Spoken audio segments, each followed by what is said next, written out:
रहे हैं।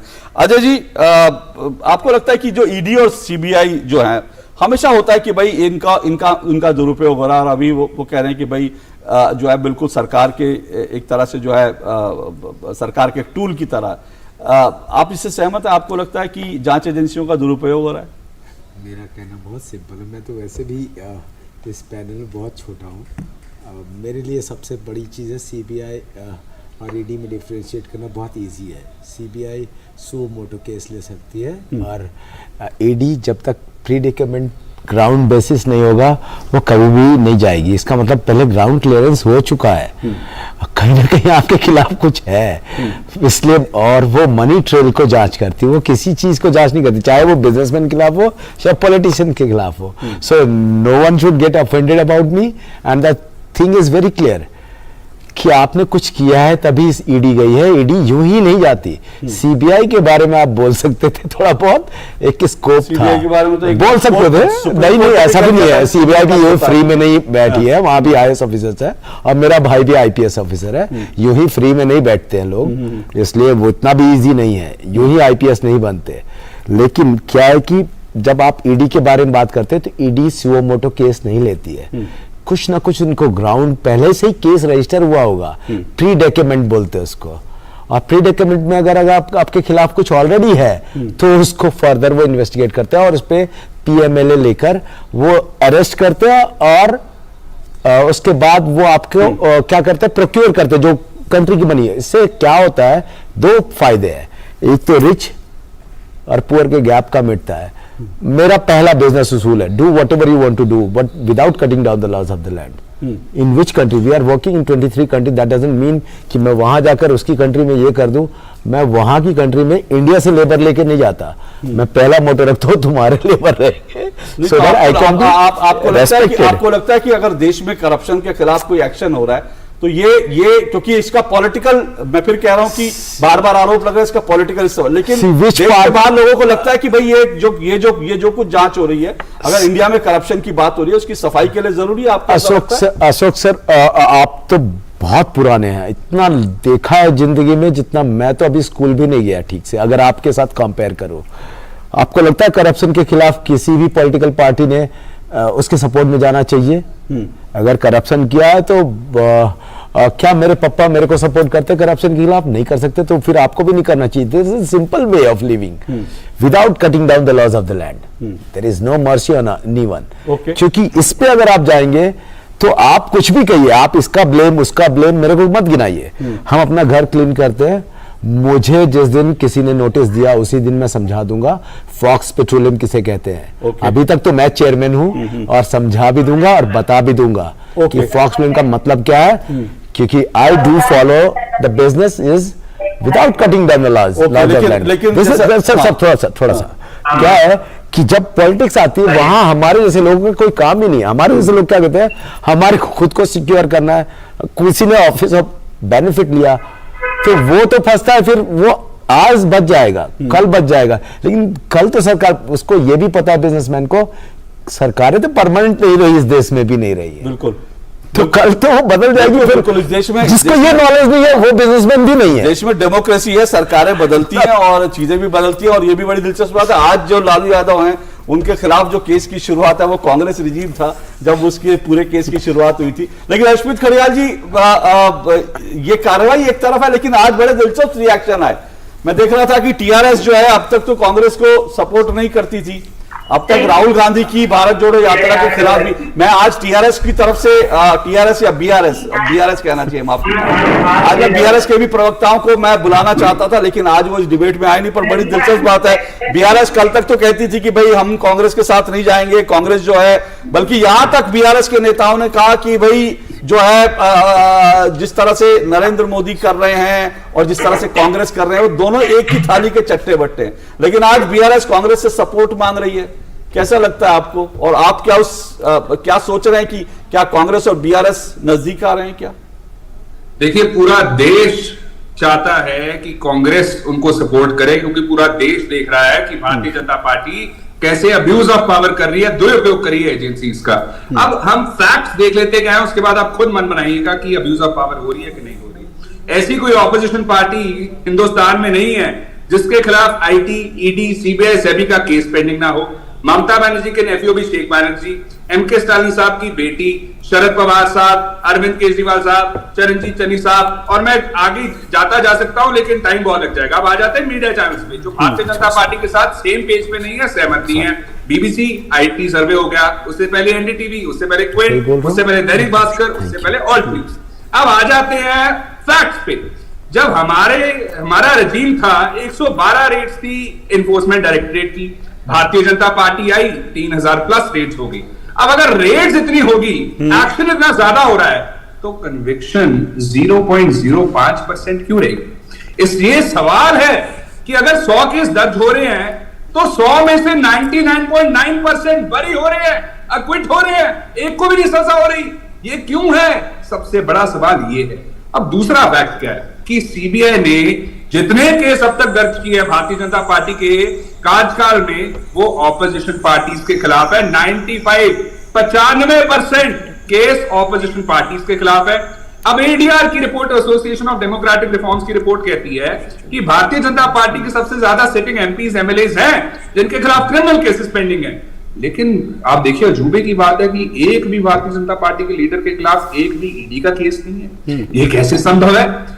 एडीआर के हिसाब से क्रिमिनल केसेस सबसे ज्यादा, करप्शन का एक भी नहीं। और उससे भी ज्यादा अचंभे की बात देखिए कि भारतीय जनता पार्टी, बताया मुझे, मेरा सवाल है कि ऐसी कोई वॉशिंग मशीन है भारतीय जनता पार्टी के पास जो ये कहते हैं कि दूसरी पार्टी में लीडर के खिलाफ केस हो तो वो गलत है। जब वही लीडर इनकी पार्टी में शामिल हो जाता है तो दाग सारे धुल जाते हैं। नहीं, अर्शमीत जी, मेरा जो सवाल था, मैं फिर एक बार दोबारा करूं। वो ठीक है, आपने ईडी को लेकर और जो जांच एजेंसियों के दुरुपयोग को लेकर सवाल उठाया, लेकिन मैं फिर कह रहा हूं कि आज तो बीआरएस ने सपोर्ट मांगा है आपसे कि भाई इस लड़ाई में साथ आइए। तो फिर अगर आपको भी लगता है, बीआरएस को भी लगता है और अरविंद केजरीवाल को भी लगता है, तो आप लोग सब एक पेज पे क्यों नहीं है? कुछ लोग एक पेज पे है लेकिन कांग्रेस कुछ अलग थलग दिख रही है, क्योंकि आज तो बीआरएस की तरफ से कई पार्टियों को जुटा लिया गया लेकिन आज कांग्रेस वहां मिसिंग थी। साहब, हम लोगों के साथ हैं, हम देश के 140 करोड़ लोगों के साथ और लोग हमारे साथ। सर, उन्हीं लोगों की तो पार्टी है। मुद्दे की बात यह है, अशोक जी, मुद्दे की बात पता है क्या है? हाँ। भारतीय जनता पार्टी जिसको इतना अहंकार है अपनी जीत पे, ऑपरेशन लोटस पे, उसका भी पैटर्न एक रह गया। गोवा, कर्नाटका, मध्य प्रदेश, असम, बिहार, अरुणाचल, मणिपुर, मेघालय, पंजाब, तेलंगाना, वहां पे ऑपरेशन लोटस हुआ। ऑपरेशन लोटस में ईडी, सीबीआई, सेबी, आईटी का भी इंफ्लुएंस है एलिजेडली। डराते हैं साहब। और ये कैसे हो जाता है कि जब वही लीडर्स इनकी पार्टी में शामिल हो जाते हैं तो सारे केस शांत हो जाते हैं। नहीं, पर अश्वित जी, मेरा फिर सवाल है। कैप्टन अमरिंदर साहब जी का, अश्वित जी, मेरा फिर सवाल है। अश्वित जी, आप जब कहते हैं 140 करोड़ लोगों के साथ है, तो उन 140 करोड़ लोगों का रिप्रेजेंटेशन जो है वो बीआरएस भी करती है, आम आदमी पार्टी भी दिल्ली के लोगों का रिप्रेजेंटेशन करती है, तो आप उनके साथ क्यों नहीं है? क्योंकि आप ही की पार्टी के जो दिल्ली के मुखिया हैं, वो दिल्ली के मुखिया जो हैं कांग्रेस के, वो जब मनीष सिसोदिया पकड़े जाते हैं तो वो कहते हैं बड़ा अच्छा किया, बहुत सही कार्रवाई, बड़ा ये एक्शन जरूरी था। तो आपको लगता है कि मनीष सिसोदिया जो है करप्ट हैं? आपको लगता है कि कविता जो है उन्होंने शराब घोटाला किया, लेकिन बाकी लोग जो है उनके ऊपर कार्रवाई गलत है? देखिए, ऐसा उस पे भी हम जाते हैं फैक्ट्स के साथ। फैक्ट्स क्या कहते हैं कि आम आदमी पार्टी ने दिल्ली में लिकर पॉलिसी बनाई, उसके बाद जब इंक्वायरी की बात हुई तो उन्होंने लिकर पॉलिसी को रिपील कर दिया, खारिज कर दिया। ऐसा क्यों? दूसरा सवाल, अगर ये सही थे तो मनीष सिसोदिया साहब जब सुप्रीम कोर्ट गए तो वहां से रिलीफ क्यों नहीं मिला? सीबीआई को एक्स्ट्रा रिमांड कैसे मिल गई? सीबीआई रिमांड, उसके बाद जुडिशियल रिमांड में गए, उसके बाद ईडी की रिमांड में गए। हालांकि हम नहीं कह रहे वो इनोसेंट है या गिल्टी है, हम तो फैक्ट्स देख रहे हैं साहब। जाहिर सी बात है, वो तो अभी अदालत तय करेगी वो गिल्टी है कि नहीं है, वो तो अदालत तय करेगी। लेकिन आपने इंटरेस्टिंग बात की, ठीक है, मैं इसी पर आऊंगा, क्योंकि आपको लगता है कि भाई जो फैक्ट्स हैं वो दिखा रहे हैं कि शराब पॉलिसी जो है, शराब की जो नीति आई और उसके बाद उसको जिस तरह से वापस ले लिया गया, जिस तरह से पूरा मामला आगे चल रहा है, उससे जो है शक तो होता है। इसीलिए आप लोग मनीष सिसोदिया के खिलाफ कार्रवाई का आपके दिल्ली प्रदेश अध्यक्ष ने खुलकर सपोर्ट किया। ठीक है, मैं इसी पर आऊंगा जो है शिवम आपके पास, और साथ साथ संजीव कौशिक आपके पास। एक मुझे ब्रेक लेना है, ब्रेक के बाद ये चर्चा जारी रहेगी। इसीलिए मैं कह रहा हूं कि अभी कांग्रेस अलग है, लेकिन आज जो पार्टियां जुटी थी उनमें से तमाम पार्टियां, शायद अगर मैं लेफ्ट को छोड़ दूं तो तमाम पार्टियां ऐसी हैं जिनके ऊपर भ्रष्टाचार के गंभीर आरोप समय समय पर लगते रहे हैं, और ऐसी सारी पार्टियां आज एक साथ खड़ी थी, तो लगता है कि क्या यह भ्रष्टाचार की जुगलबंदी है? आऊंगा इस पर, लेकिन इस ब्रेक के बाद।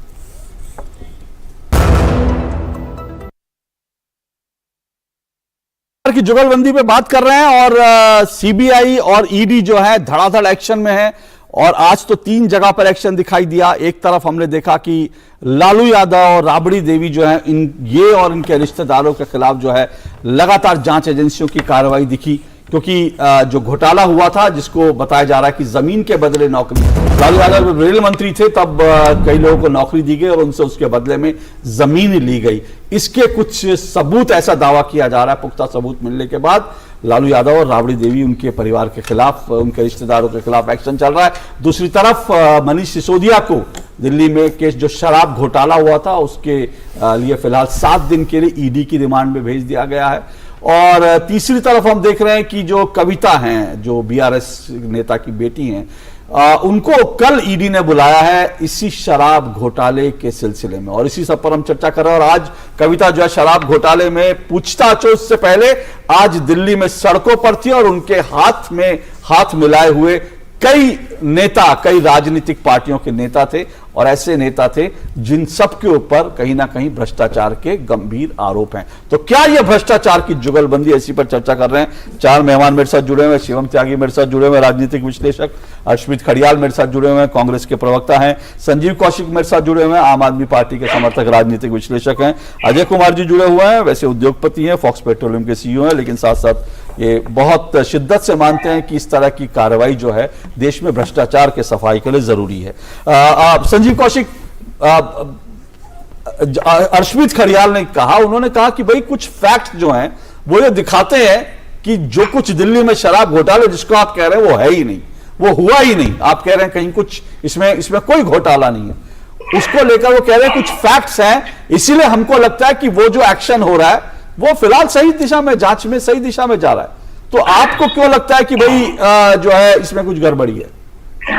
अशोक जी, देश का अमृत काल चल रहा है या नहीं चल रहा है, लेकिन देश के विपक्ष में जिस तरह से बिखराव है, निश्चित तौर पे भारतीय जनता पार्टी अपना अमृत काल इसी की वजह से मना रही है। मैं सिर्फ ये कह रहा हूं कि भारतीय जनता पार्टी जो आज इस जुगलबंदी को भ्रष्टाचार की जुगलबंदी कह रही है। नहीं तो एक बात बताइए साहब, एक मिनट, आपने विपक्ष का बिखराव है तो मतलब क्या आम आदमी पार्टी भी चाहती है कि इस लड़ाई में कांग्रेस उसके साथ है? आपको लगता है? सर, कांग्रेस आए या नहीं आए, कांग्रेस की अपनी मर्जी है, लेकिन मैं तो सिर्फ ये कह रहा हूं कि सीबीआई और ईडी से क्या कांग्रेस प्रताड़ित नहीं है? जब कांग्रेस प्रताड़ित है, और तमाम मैं विपक्षी पार्टियों की बात कर रहा हूं, तो निश्चित तौर पे उसमें से किसी एक को छांट के बात नहीं कर रहा, सबको मैं साथ लेकर बात कर रहा हूं। और जब संजीव कौशिक, मुझे तो यही याद आता है कि जिन नेशनल कॉन्फ्रेंस को लेकर के और जिन लालू यादव को लेकर, जिन शरद पवार को लेकर के आज जो है आम आदमी पार्टी, जब आम आदमी अरविंद केजरीवाल और मनीष सिसोदिया के समर्थन में जब चिट्ठी जारी होती है तो उनमें वो तमाम नेता थे जिनको अरविंद केजरीवाल ने देश का सबसे भ्रष्ट नेता बताया था। शरद पवार को देश का सबसे भ्रष्ट नेता बताया था अरविंद केजरीवाल ने, और कहा था इन लोगों की, इन नेताओं की जगह जो है जेल की सलाखों के पीछे है। लालू यादव को सबसे भ्रष्ट नेता बताया था। आज आप इन्हीं के साथ जब जाएंगे तो इसको भ्रष्टाचार की जुगलबंदी क्यों ना कही जाए? आज अचानक से वही शरद पवार जिनको अरविंद केजरीवाल कहते थे कि देश के सबसे भ्रष्ट राजनेता है, आज अगर उनकी चिट्ठी लेनी पड़ती है मनीष सिसोदिया के बचाव में तो इसको भ्रष्टाचार की जुगलबंदी क्यों ना कही जाए? अशोक जी, ये कितना इंटरेस्टिंग है कि उस समय तो आम आदमी पार्टी जन्म ही नहीं ली थी और कांग्रेस पार्टी ने केवल हिंदुस्तान में एक ऐसी पार्टी अकेली बची है जो कभी भारतीय जनता पार्टी से हाथ नहीं मिलाई। नहीं तो आप फिर रिश्त निकाल के देख लीजिए कि जिन लोगों को भ्रष्टाचारी वो कह रही है, कौन सी ऐसी सर मैं कह रहा हूं अरविंद केजरीवाल ने कहा था, नहीं बनाई। नहीं संजीव कौशिक जी, मैं कह रहा हूं अरविंद केजरीवाल ने भ्रष्टाचारी कहा था। मेरी बात जाने नहीं देंगे। पहली बार जब भारतीय जनता पार्टी की सरकार बनी थी अटल बिहारी वाजपेयी की, तो 23-24 दलों की सरकार बनी थी और ये सारे वही दल थे जिन पर आज भ्रष्टाचार का। अरे सर, आप तो आम आदमी, नहीं संजीव कौशिक समझिए, संजीव कौशिक मेरी बात समझिए, संजीव कौशिक मेरी बात समझिए। ये जो बीजेपी कांग्रेस जो आप कर रहे हैं ना, आपको बीजेपी नहीं किया कांग्रेस ने, बीजेपी और कांग्रेस से तो अलग है आम आदमी पार्टी ना।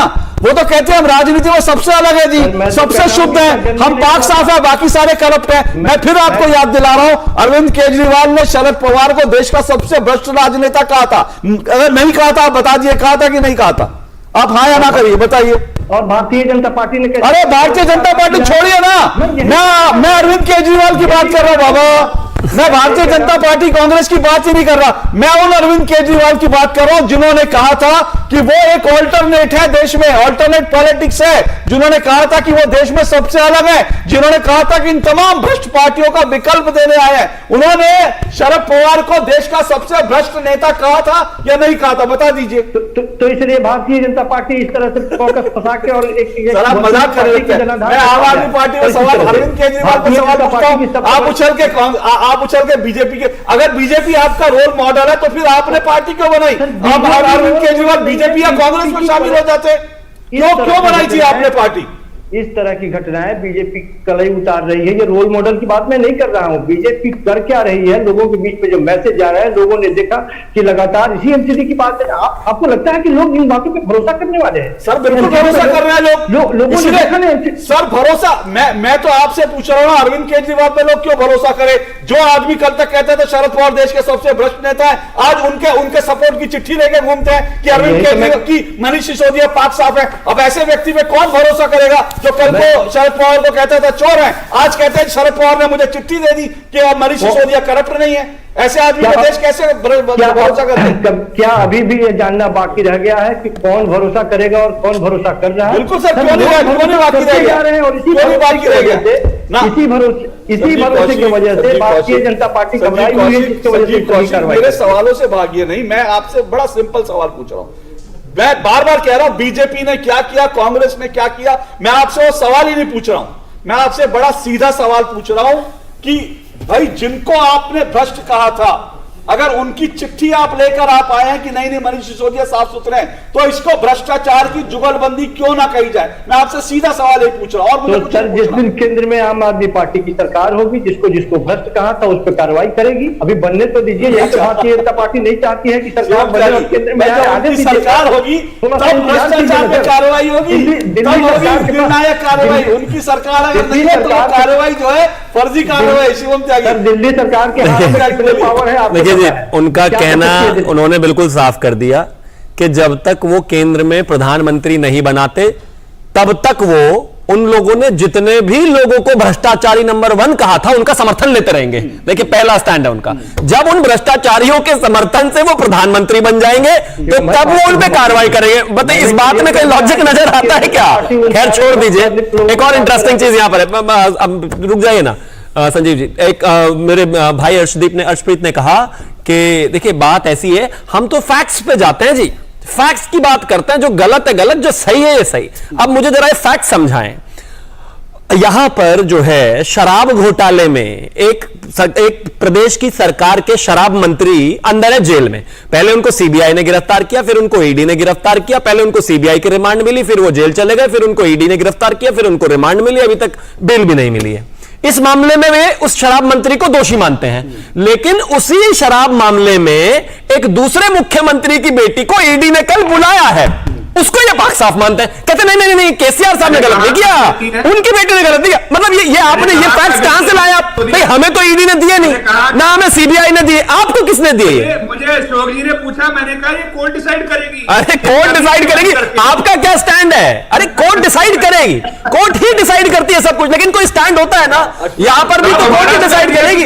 कन्विक्ट तो अभी भी नहीं, कन्विक्ट तो अभी भी नहीं है मनीष सिसोदिया इस हिसाब से, और बेल ना मिलना भी इस बात का आधार नहीं है कि वो दोषी है कि नहीं है। तो फिर उनका साथ कैसे छोड़ दिया? और केसीआर की बेटी अभी एजेंसी के सामने भी नहीं गई, उनको कैसे आपने ईमानदारी का सर्टिफिकेट दे दिया? अगर इस लॉजिक से जाया जाए तो राहुल गांधी भी बेल पे है, फिर तो आपको उनके भी साथ नहीं होना चाहिए। माता जी से भी रिजाइन कराइए, सबसे रिजाइन कराइए। चिदम्बरम जी को पार्टी बारे में कुछ नहीं कहेंगे। अर्शप्रीत जी, आपकी पार्टी वैसे ही फर्श पे है, अब क्यों बेकार में? आप भी फर्श पे हैं सर प्लीज। आप भी फर्श पे, हम भी फर्श पे हैं। नहीं अब वो तो जनता बच जानती है अपने आप में। एक बड़ी अर्श से फर्श पे जो है वो कौन है, उसको वो तो जनता देख रही है, उसमें क्या है। लोग जाएगा कौन? हम फर्श पे बैठ के बड़े खुश हैं, इससे नीचे नहीं गिर सकता। नहीं कैसे नहीं जा सकते? विश्लेषक साहब जो बैठे हैं वो अर्श पे उठते हैं, इस वजह से करने का डर बना रहता है। आपकी गलत फहमी, आप इससे नीचे नहीं जा सकते। आप 400 से 50 पे आ गए हैं। 10 साल और राहुल गांधी को रखिए, गारंटी पे कहता हूँ 5 पे ना आए तो बात नहीं, जा सकते हैं इससे नीचे। होता कि आदमी कर पाओ तो चाहिए हो सकता है। ओके विषय पर आते हैं। क्या ये भ्रष्टाचार की जुगलबंदी है? मैं फिर कह रहा हूँ, मैं इसी पर आऊँ, मुझे एक ब्रेक और लेना है, फिर शिवम और हर्षप्रीत और अजय जी आपके पास आऊँ, क्योंकि ये जो जुगलबंदी है, मैं फिर कह रहा हूँ कि कल तक आप जिन पार्टियों के विरोध में खड़े हो और अचानक से आपके पास ईडी सीबीआई का नोटिस आ जाए, तो आप उन पार्टियों से सपोर्ट मांगे, उन पार्टियों के सपोर्ट में चले जाएं, फिर वो कोई भी पार्टी, मैं किसी पार्टी का नाम नहीं ले रहा, तो साफ लगता है कि यह भ्रष्टाचार की जुगलबंदी है। लेकिन फिर सवाल ये उठता है कि अगर ये भ्रष्टाचार की जुगलबंदी, ये भ्रष्टाचार है नहीं है, लेकिन अगर जुगलबंदी है, तो सवाल है कि अगर बीजेपी से लड़ना है, ईडी से लड़ना सबको जरूरी लगता है, तो फिर सब लोग एक साथ क्यों नहीं है? क्या अरविंद केजरीवाल का सपोर्ट कांग्रेस क्यों नहीं कर देती अगर उसको लगता है कि ईडी जो है गलत कर रही है, सीबीआई गलत कर रही है? कविता का समर्थन क्यों नहीं कर देती? कविता ने सपोर्ट मांगा, कांग्रेस उसके सपोर्ट पे क्यों नहीं खड़ी हो जाती? ये तमाम सवाल है, मैं आऊंगा इस पर एक बार फिर इस ब्रेक के बाद। की जुगलबंदी, इसी पर हम चर्चा कर रहे हैं। चार मेहमान मेरे साथ जुड़े हुए हैं और इस डिबेट में जो अंतिम जो चरण है, अजय जी जल्दी से, ये जो शुरू में हर्षप्रीत जी ने भी कहा, बाकी लोग भी कह रहे हैं भाई जो ईडी जो कार्रवाई करती है उसकी तो जो है उसका आप कन्विक्शन रेट देख लीजिए कितना कम है, तो ऐसे में उसकी कार्रवाई पर सवाल उठते हैं कि भाई इतनी एकदम से छापामारी बढ़ गई है, तो वो कह रहे हैं कि एक पॉलिटिकल टूल है और इसमें फैक्ट्स कम है और इसमें शोर शराबा ज्यादा है। क्या कहेंगे सर? अशोक सर, ईडी और सीबीआई में एक फर्क छोटा सा बेसिक है, वो एस्टेब्लिश क्राइम करता है, सीबीआई क्राइम को एस्टेब्लिश करता है, लेकिन ईडी सुमोटो केस नहीं लेता, वो पहले से कहीं क्राइम हुआ है उसके ऊपर आगे बढ़ता है और वो मनी ट्रेल की जांच करता है और फिर रिकवरी करता है। वो एक तरह से गवर्नमेंट का वो रिकवरी एजेंट है। इसका मतलब पहले क्राइम हुआ होगा तब उसने केस फाइल किया होगा, इससे पहले नहीं करता। और थोड़ी बहुत हम लोग को भी समझ है, और बिजनेस में देखो जब तक आप पकड़े नहीं जाते तब तक साधु है और जब पकड़े गए तो सब चोर है, तो वो कहानी तो मुझे पता है। But whatsoever it is, one should do what at any cost is without cutting down the laws of the land, क्योंकि money trail is in the books, वो बुक्स में होता है। अगर बुक्स में ट्रेल को स्थापित करना तो एक वही ईडी का काम है ऑलरेडी। अशोक सर थोड़ा हाफ अ मिनट, मैं इतना टाइम नहीं लूंगा, मैं वैसे भी इस पॉलिटिकल डिबेट में इतना नहीं बोल सकता, I have no rights to speak. जब मनी ट्रेल होता है तो ट्रांजैक्शन रेमिटेंस के थ्रू होता है, MT103 होगा या NEFT होगा या RTGS होगा, स्टैब्लिश हो चुका होता है, उसको फाइंड आउट करके केस रजिस्टर करती है वो आपके क्रिमिनल, आप बुलेट शॉट करते हो उस पे, उसका ईडी का केस नहीं होता, सिर्फ पैसे की ट्रेल का जांच, अगर उनके पास कोई सुराग है उसको एस्टेब्लिश करने के लिए करते हैं। अगर आपके पास नहीं है तो वो केस भी रजिस्टर नहीं कर सकते। ये दो लाइन की ईडी की प्रिंसिपल है, 157 schedules, 27 acts, they follow and it is clear to, it should be clear to everyone. See, politics, whatever it is, I am not interested in politics, but as a businessman we know FEMA and FERA is involved into ED. FEMA फेरा के साथ आप game मत खेलिए, क्योंकि वहां सब कुछ बुक ऑफ अकाउंट्स में होता है, वहां कोई चीज आप जोर से बोलने से आपको लगता है कि ये जो शराब घोटाला, मुझे ये शराब घोटाले पे नहीं बोलूंगा, मैं ये बताऊंगा बुक ऑफ अकाउंट्स में कुछ हुआ है तो वो ट्रेल तो जाएगा, और ट्रेल पे ईडी काम करती है, आपके शराब घोटाले नहीं, कोयला घोटाले पे नहीं, आपके इवन आप ये सोचो एक ईडी के ऑफिसर को सीबीआई ने अरेस्ट किया 2017 में 3 जून को। ऐसा नहीं है कि ऐसा नहीं होता, यानी कि ट्रेल्स के ऊपर डिपेंड करता है ईडी का केस, क्राइम पे नहीं। क्राइम अलग चीज, क्राइम को एस्टेब्लिश करने का काम सीबीआई का है, लेकिन मनी ट्रेल, फेमा एंड फेरा पे अगर आप कहीं भी आ चुके हैं और NEFT और RTGS पे आ चुके हैं, आप एस्टेब्लिश होगा। और प्रीडिकामेंट, पहली चीज, पहले लोगों को पता होना चाहिए कि सीबीआई की तरह सुओ मोटो केस ईडी नहीं रजिस्टर कर सकती। They don't have the right because the PMLA exist, no, so they can not register a case ऐसे सुओ मोटो में। नहीं, सीबीआई कर सकती है एक बार, थाना कर सकता है, लेकिन ईडी नहीं। ईडी तब करेगी जब उसके पास कोई ना कोई सोर्स कहीं ना कहीं मिल चुका होगा। एक, मैं नहीं कहता कि बहुत बड़ा transaction, and again I am saying it, I repeating it, money should not be small और big, if it is there they have the full right to investigate. Okay, बिल्कुल इन्वेस्ट करने का। अश्वित खरेल, मैं फिर एक बार आ रहा हूं कि ये विपक्षी एकता, क्योंकि देखिए 24 की लड़ाई के लिए जो है बार बार ये कांग्रेस भी कह चुकी है, ये बाकी पार्टियां भी कह चुकी हैं कि भाई सबको एकजुट होना पड़ेगा, ये आपके राष्ट्रीय अध्यक्ष भी कह चुके हैं, बार बार कह चुके हैं, बाकी पार्टियां भी कह रही हैं। लेकिन जब कभी ऐसा मौका आता है, क्या आज आप लोग इसलिए नहीं थे क्योंकि आप लोगों को लगता है कि भाई ये शराब घोटाले का जो मामला है ये तो कुछ ना कुछ तो गड़बड़ है, क्या इसलिए आज कांग्रेस वहां मौजूद नहीं थी, बाकी तमाम पार्टियां मौजूद थी? देखिए, जहां तक तो यूनाइट होने की बात है भारतीय जनता पार्टी के खिलाफ, Bharatiya Janata party tremendous job, बहुत बढ़िया काम कर रही है